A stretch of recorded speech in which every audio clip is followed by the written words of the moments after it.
Good morning, good afternoon, good evening, and welcome to today's Caffeine for the Soul. I remember years ago, I did some trainings in New Orleans, and I was down on Bourbon Street for the first time, and it was really cool, and it was chaotic. It was a lot of drunken revelry.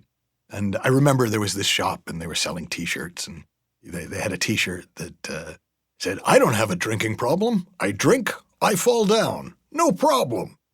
And I know that that's problematic as a description if you or somebody you know has actual problems with alcohol. But contextually, what actually made me laugh about the shirt is I immediately thought that it said, "I don't have a thinking problem. I think, I fall down. No problem." And I went, actually, that's pretty accurate.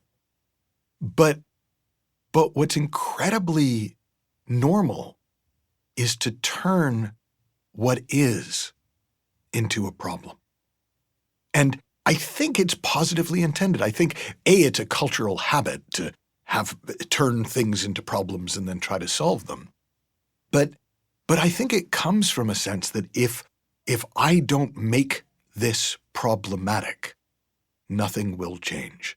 If I don't precipitate a crisis, nothing is going to change. I can't just be with what is or accept what is or love what is or any of those lovely things spiritual people say, because then nothing in my life will change. But it turns out that's not true. It actually turns out that the very process of making something into a problem, of deciding it's a problem, is more often than not why it persists. Now, why would that be? Well, because we live in a world of thought. We live in a world created by this amazing simulator in our brains that can create any scenario, and it will appear real to us. And so as soon as we take what is. So let me give you a practical example. I have not slept through the night, and was through the night, say 7.5 plus hours, since the 1960s, but I wasn't born then. But for at least 20 years, it's just not been my thing. And when people go, "How do you function?" I just learned how to be tired a long time ago. But twice in the last 10 years, I've turned that into a problem. And one year in particular, I spent almost $50,000 trying to solve that problem. I hired Oprah's person for helping with my sleep. And I hired somebody to take me to all these naturopathic MDs and all these specialists. And I got brain scans. And I really took this on as a problem to solve. And at the end of the year, I still wasn't sleeping. In fact, in some ways it had gotten worse. But I had stumbled across a probiotic that I really liked that cost $30 a month. So at least I got that out of it. And then I just decided, you know what? It is what it is. And then it stopped being a problem for me. And then it happened again one other time where I decided, no, I'm going to beat this once and for all. I'm going to make it a problem and solve it. And again, it became more and more problematic, and it didn't solve, and I didn't know what to do. Well, just recently, I really saw the problem with problems. I really saw that by turning what is right now into an ongoing problem means that I'm going to keep thinking about it all the time, which means it's going to become more and more real, because that's how thought and consciousness work together. The more I think a thought, the longer I think a thought, the more real it starts to become. If you just dip a tea bag in hot water, nothing much happens to the water. But if you keep dipping it and you leave it in there over time, it's going to infuse the water until the whole thing starts getting really bitter and dark and cold. And that's kind of what happens when we turn life into a series of problems to be solved. Now, here's what happened. I saw that and I just went, you know what? Instead of trying to solve this problem, because I had continued to try and solve my sleep problems in subtler ways, like this year my plan was going to be, okay, I'm going to not eat after this time of day every day for the month of January.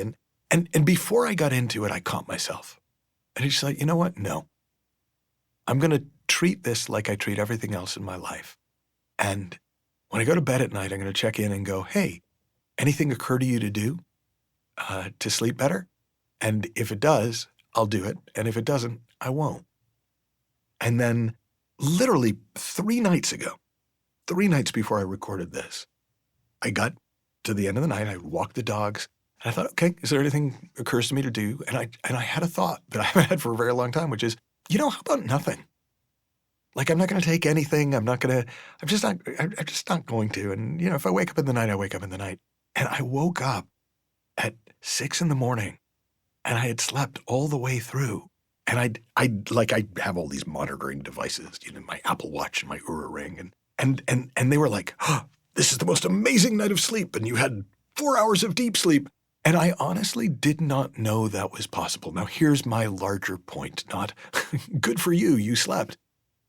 My larger point is when we don't turn what is into a problem, instead of that meaning it's never going to change, what it means is it can change naturally. It will figure itself out, not because I tried to figure it out and strategically solve it, but because that's the nature of life. It's the nature of thought. When we don't cling to a thought, the next thought comes. When we let go of an unhelpful thought, more helpful thinking starts to show up. When we don't decide this is how life is and it shouldn't be, life itself is in a continual state of change. So I'm not asking you to believe me. What I'm asking you to do, if you want to, is put it to the test for yourself. Take something in your life that is, it could be a habit that you've got, it could be but something in your life where everything in you wants to work on it and fix it. And as best you can for the next week, just don't make it a problem. How do you not make it a problem? Anytime you notice yourself making it a problem, stop. So if you notice yourself, I got to do something about this, not this week you don't. Oh my God, this has to change, not this week it doesn't. And see what comes new and fresh. See how it changes all by itself or because you allowed it to change instead of making it a problem. And see what happens. Have fun, learn heaps, happy exploring, and I will talk with you soon.